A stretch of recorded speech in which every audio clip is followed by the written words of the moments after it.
अतीक अहमद किस पार्टी से थे? इंडिया अलायंस की। दूसरा कहा अंसारी किस पार्टी से? कांग्रेस और इंडिया अलायंस के। ये सारे नाम आपके साथ जुड़े हैं भाई।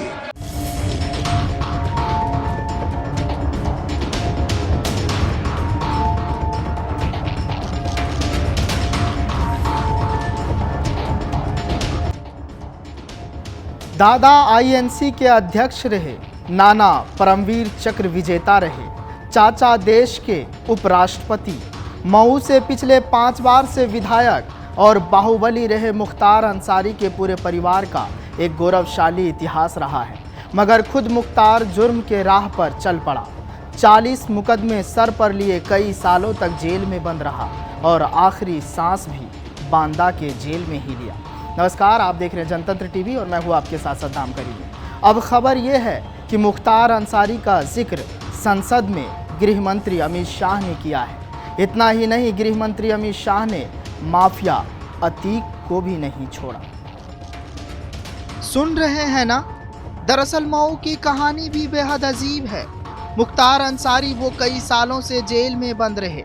कई संगीन मामले जैसे हत्या, लूट, मर्डर, किडनैपिंग मामले में सजा काटे थे। दबंगई इतनी की जेल से अपना गैंग भी चलाते थे। 2005 में मुख्तार अंसारी पर मऊ में हिंसा भड़काने के इल्जाम भी लगे। साथ ही बीजेपी नेता की हत्या का आरोप मुख्तार अंसारी के माथे पर लगा।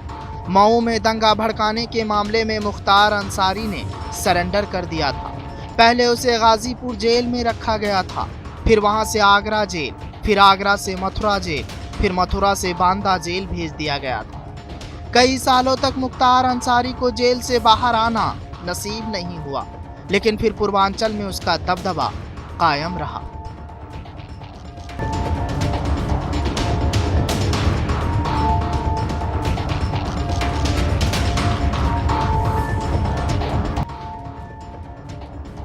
मुख्तार अंसारी का ठेकेदारी, खनन, शराब, रेलवे ठेकेदारी में कब्जा था। इसी के दम पर अपनी सल्तनत खड़ी कर रखी थी। लेकिन ये रॉबिन हुड अमीरों से लूटता भी था तो गरीबों में बांटता भी था, ऐसा मऊ के लोग कहते हैं। ये रॉबिन हुड अपने कमाई से 3 गुना खर्च करता था। लेकिन अमित शाह ने माफिया मुख्तार अंसारी को संसद में मरने के बाद भी नहीं छोड़ा।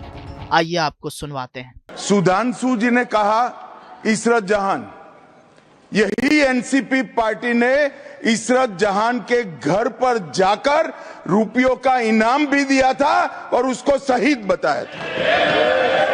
दूसरा कहा अतीक अहमद किस पार्टी से थे?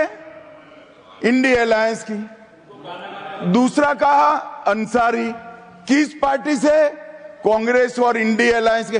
ये सारे नाम आपके साथ जुड़े हैं भाई। उल्टा उन्होंने तो मुसलमान कम्युनिटी से तो ढेर सारे शायरों का नाम दिया जिन्होंने साहित्य की सेवा की और ढेर सारे साहित्य की रचना की। मन जी हाँ, सही सुना आपने। गृह मंत्री अमित शाह यही नहीं रुके, वो इंडिया अलायंस के नेताओं की तरफ इशारा करते हुए कांग्रेस पार्टी को जमकर घेरा। लिहाजा सिर्फ डर की वजह से नहीं बल्कि काम की वजह से मुख्तार अंसारी का मऊ के गरीब गुरबों में अंसारी परिवार का सम्मान है। लेकिन आप लोगों में से बहुत कम लोगों को पता हो कि मुख्तार अंसारी के परिवार की इज्जत की वजह और भी है, और वो है इस खानदान का गौरवशाली इतिहास। खानदानी तारीख की रसूख इस घराने की है। वैसे शायद ही पूर्वांचल में किसी खानदान की हो। आज भी मुख्तार अंसारी के दादा डॉक्टर मुख्तार अहमद अंसारी स्वतंत्रता सेनानी थे, क्योंकि आज भी दिल्ली में एक सड़क का नाम है। लेकिन कहानी के उस पार अमित शाह ने संसद में मुख्तार और अतीक को लेकर जो कहा वो सुनने लायक था। मुख्तार अंसारी और ब्रजेश सिंह की अदावत पुरानी है। गाजीपुर जेल में मोहम्मदाबाद से करीब 7 किलोमीटर दूर उसरी चट्टी गांव में चुनाव प्रचार के लिए गाड़ियों का एक काफिला निकला। ये काफिला रेलवे फाटक पार कर गांव की तरफ बढ़ा ही था कि तभी काफिले की नाक के आगे एक ट्रक आकर खड़ा हो गया। जब तक कोई कुछ समझ पाता और मुख्तार के शूटर बंदूक की नाल गाड़ियों से बाहर निकाल पाते, तब तक अंधाधुंध फायरिंग शुरू हो गई। ये पहला मौका था जब मुख्तार अंसारी के ऊपर सामने से किसी ने हमला करने की जरूरत की थी। अमित शाह का सदन में जोरदार हमला, मुख्तार अंसारी और अतीक पर प्रहार, अतीक अहमद मरकर हुआ जिंदा। जनतंत्र टीवी पर बड़ा खुलासा।